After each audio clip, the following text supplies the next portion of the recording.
Welcome to HFY Stories. Please subscribe to the channel. Your one click means the world to me. The number on the display was 2372. Vortak had read it 4 times before the digits held still enough to mean anything, and even then his mandibles refused to click. 40 years of interrogations. 40 years of trusting instruments that never lied to him. Until the room went quiet enough for him to hear the reactor thrum through the station walls, and the human in the corner kept eating dessert as though watching a man's career dissolve was the least remarkable thing in the galaxy. He would spend the rest of his life explaining how he got to that room. It always started the same way, with an alarm that should never have gone off. Gate 12 had 5 separate scanner arrays, and on the afternoon in question, every one of them detonated at once. Vortak heard about it before he saw it, a security channel screaming priority codes, then Torvik's voice cracking under the weight of trying to sound calm. By the time Vortak arrived at the observation window, the suspect was already cuffed, already docile, already smiling in a way no criminal he'd processed in 4 decades had ever smiled. She was human, small, unarmored, carrying a satchel that had lit up every red light in the sector. Her name was Meera Chen, 24 years old, employed, according to her file, chasing the reproductive cycles of moss for a living. Vortak's mandibles clicked twice. Not dangerous, not even close. But the equipment didn't lie, and the equipment said otherwise, and he had built his reputation on believing the equipment. "Bring her to 7, he said. The interrogation chamber was kept 2 degrees colder than any species found comfortable on purpose. Meera sat down, crossed her legs, and looked more relaxed than the furniture was designed to allow. Vortak spread his files across the table with the same ritual precision he'd used 2,000 times before, activated the recorder, and asked for her name. Chen Meera, or Meera Chen, depending which grandmother you ask. She didn't wait for the follow-up. "You want me to spell it?" He set his mandibles and pressed on. He told her the charge. Possession of a substance flagged under Regulation 774, subsection B, a compound signature matching military-grade stimulants used by 7 known mercenary outfits. He watched her face for the crack he'd seen in 1,000 suspects before her. She laughed instead. Not nerves, real, doubled-over laughter that bounced off the chamber walls until she had to wipe her eyes. "You scanned my mom's care package," she managed. "Oh, this is unbelievable." Vortak slid the evidence bag across the table. She unwrapped it herself, layer by layer, until 24 small brown squares sat exposed under the harsh light. "Brownies," she said, holding one up like a trophy. "Chocolate, my mother's recipe. She's had it running for 30 years, and it has never once been classified as ordnance." He lifted one with a pair of collection forceps, turning it in the light as if it might still detonate. It smelled, unmistakably, of sugar and roasted cacao. Somewhere behind him, he heard Torvik exhale like a man who just watched his own execution get postponed. Vortak sent the sample to the lab anyway, more out of stubbornness than doubt. The results came back worse than anyone expected, not because the brownies were dangerous, but because they weren't, and the machine had been so certain they were. The meeting that followed should have taken 30 minutes. It filled a room built for 20 with 47 bodies, and lasted the better part of a day, because once the first crack appeared, the whole wall came down behind it.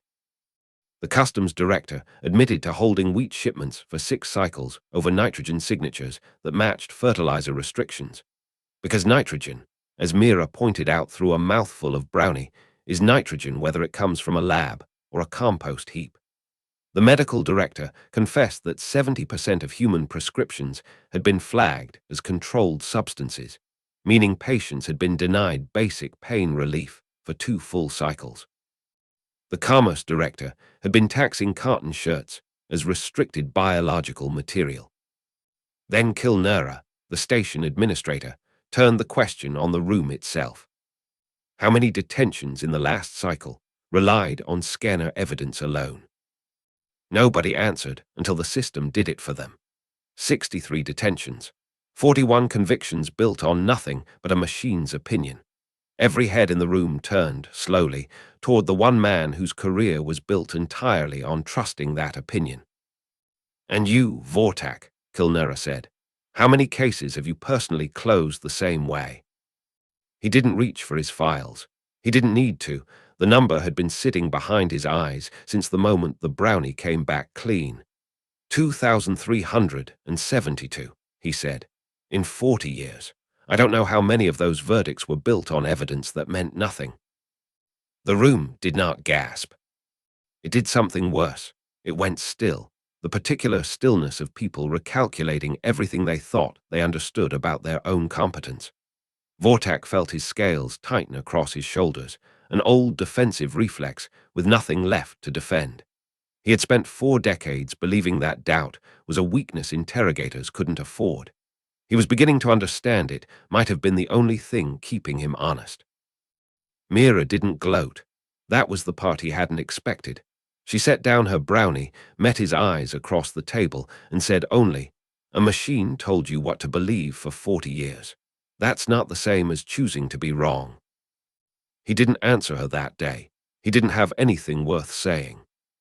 Kilnera waited until the room had thinned to a dozen before she turned to Meera directly. "You understand our species better in 3 weeks than most consultants manage in 3 years. I'm offering you a position. Head of a department that doesn't exist yet, because until today we didn't know we needed it." Meera licked chocolate from her thumb, unhurried. "I study Morse for a living. I'm not qualified to run a department. You're the only person on this station who noticed the Emperor had no equipment," Kilnera said. "That's the only qualification I care about." "Then I want one condition in writing." Meera set the container down. "My mother sends packages. Nobody scans them ever again, no matter what the readout says. And when she visits, she comes free." Kilnera didn't hesitate. "Done." He found her again 19 days later, in a converted storage bay on level 14 that had become the nerve center of the station's overhaul. Screens covered every wall, chemical structures, false positive counts, a running tally of apologies still owed. Meera stood in the middle of it, walking a cluster of nervous technicians through the difference between a plant compound and a payload. "Miss Chen," his mandibles clicked, slow and deliberate, the way they did when he was choosing words carefully instead of barking them. "I came to tell you I requested reassignment. To this project, if you'll take me." She turned. For a moment she said nothing, and he braced for the mockery he probably deserved. "You want to help fix it, you're useful," she said. "Welcome to the mess." He held out a hand, uncertain whether the gesture translated between their species. She shook it anyway. The reforms took 6 months to reach every checkpoint in the Federation. They called them the Chen Protocols, which she found endlessly funny and her mother found deeply satisfying. False detentions across the network dropped by 93%. Vortak never returned to interrogation. He became, instead, the closest thing the Federation had to an expert on exactly how badly instrumentation could betray the people who trusted it, a subject he now taught from first-hand, humiliating experience. 2 years on, he stood in front of a training class of new recruits, the old chamber-cold habit of pacing still in his legs, and wrote a single number across the display behind him. 0. The current count of convictions in the sector built on scanner evidence with no corroborating proof.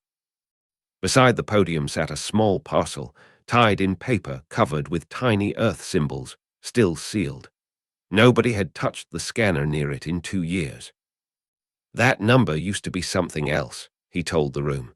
"It used to be a number I was proud of." He didn't explain further. He picked up the parcel, unwrapped it, and offered the first row of brownie.